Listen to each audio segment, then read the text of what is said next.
प्रिय विद्यार्थियों नमस्कार। हिंदी की ऑनलाइन शिक्षण व्यवस्था में आप सबका हार्दिक अभिनंदन स्वागत। हिंदी व्याकरण में व्याकरण के दूसरे अंग शब्द विचारों का हम अध्ययन कर रहे हैं। हमने सर्वनाम की परिभाषा और उसके प्रकार इसका अध्ययन कर लिया है। अब हम सर्वनामों के प्रकारों का विस्तृत अध्ययन कर रहे हैं। इस अध्ययन को पूरा समझने के लिए आप इस वीडियो को सब्सक्राइब कर दीजिए। कम से कम 2 बार इस वीडियो को आप पूरा सुनें और अंत में इसका स्क्रीनशॉट लें और अपनी कॉपी में उतारें। देखिए 2 वाक्य यहां हमें दिए जा रहे हैं। एक वाक्य है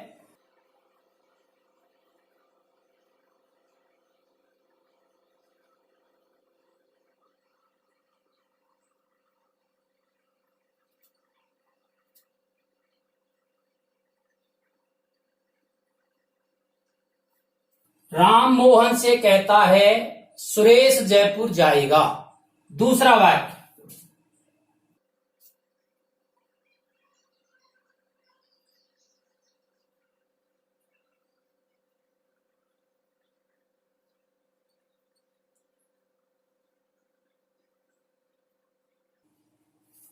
मैं तुमसे कहता हूं वह जयपुर जाएगा।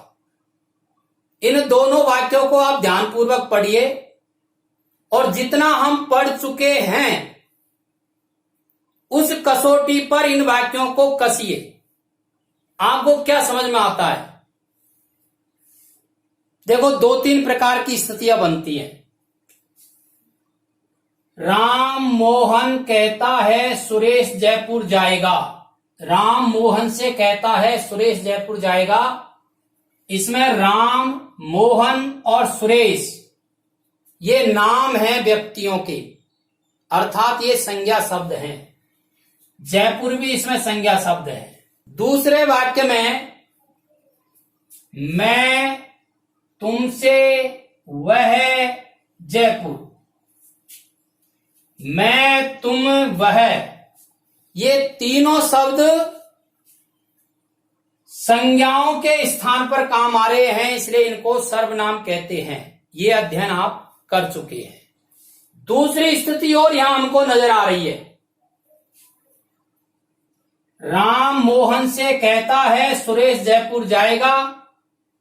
मैं तुमसे कहता हूं वह जयपुर जाएगा।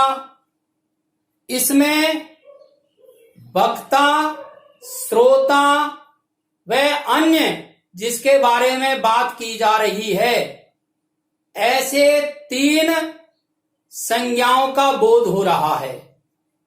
3 पुरुषों का बोध हो रहा है। एक तो है वक्ता, एक है श्रोता और एक है अन्य। संज्ञाओं के बदले जो शब्द काम आते हैं उसे सर्वनाम कहते हैं। ये हमने पढ़ लिया है, लेकिन हमारी समझ में ये नहीं आ रहा है कि वाक्यों में जो ये 3 प्रकार के व्यक्ति होते हैं, वक्ता, श्रोता या अन्य, इनको व्याकरणिक भाषा में क्या कहते हैं? ये हमारा प्रश्न है और इस प्रश्न का उत्तर है वक्ता, श्रोता या अन्य, इनको व्याकरणिक भाषा में पुरुष कहते हैं। आज का हमारा अध्ययन का विषय भी यही है, पुरुषवाचक सर्वनाम। पुरुष किसे कहते हैं? बात को कहने वाले, बात को सुनने वाले या अन्य जिनके बारे में बात कही जाती है, ये पुरुष कहलाते हैं। इसका तात्पर्य यह हुआ, ये जो पुरुषवाचक सर्वनाम हैं ये 3 प्रकार के होते हैं।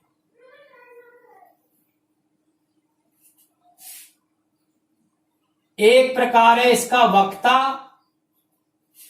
दूसरा प्रकार है इसका श्रोता और तीसरा प्रकार है इसका अन्य। इनको 3 अन्य नामों से जानते हैं। वक्ता जो होता है इसको उत्तम पुरुष कहते हैं। श्रोता को मध्यम पुरुष कहते हैं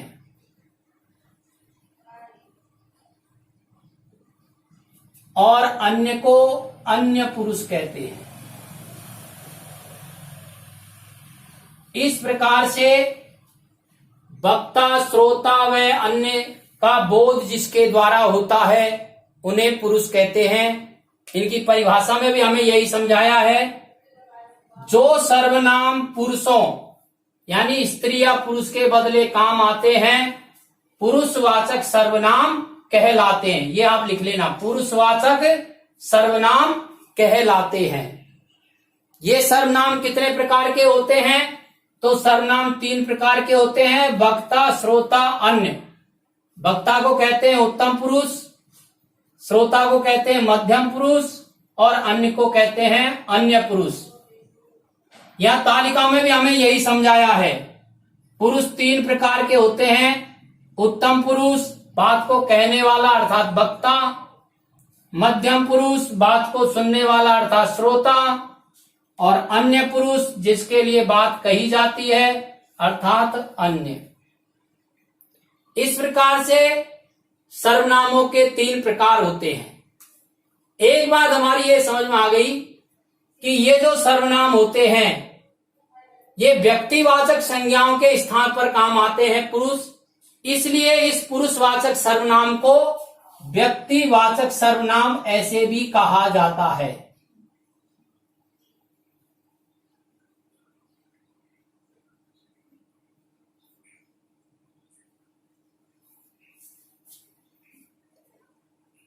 इन पुरुषवाचक सर्वनामों के संबंध में 4 महत्वपूर्ण जानकारियां और हैं, वो इस समय देना जरूरी है, उन्हें आप याद रखें। पहली जानकारी है, सर्वनाम का रूपांतर लिंग के कारण नहीं होता है। ये जो सर्वनाम होते हैं इनमें लिंग के कारण परिवर्तन नहीं होता, पुरुष वचन और कारक के कारण ही परिवर्तन होता है। आप याद रखें हमेशा। दूसरी बात है, सर्वनामों के भी 2 ही वचन होते हैं, एक वचन और बहुवचन। जैसे यहां दिखाया गया है, मैं एक वचन है, इसका बहुवचन है हम, तू एक वचन है, इसका बहुवचन है तुम, वह एक वचन है, इसका बहुवचन है वे, और यह का बहुवचन है ये। तीसरी बात, बहुत महत्वपूर्ण बात है, प्रतियोगी परीक्षाओं में कई बार पूछी जाती है ये बात। यदि आप में से कोई प्रतियोगी छात्र है तो वह भी ध्यान रखे, सर्वनाम के 7 कारक होते हैं, संबोधन कारक नहीं होता है। अर्थात सर्वनामों के जो रूप चलते हैं वो 7 कारकों में चलते हैं, 7 विभक्तियों में ही चलते हैं। संबोधन में सर्वनामों के रूप नहीं चलते हैं। विभक्तियों के लगने से सर्वनामों के रूप बदल जाते हैं। जब इन सर्वनामों के साथ विभक्तियां लगती है तो इनके रूप बदल जाते हैं। मैं का रूप हो जाता है मुझे, मुझको, मुझसे, मेरा। वह का रूप हो जाता है उसने, उसको, उससे, और हम का रूप हो जाता है हमें, हमारा। इन सर्वनामों के रूप कैसे चलते हैं और रूप कैसे बदलते हैं, इसका अध्ययन हम अगले वीडियो में करेंगे। धन्यवाद।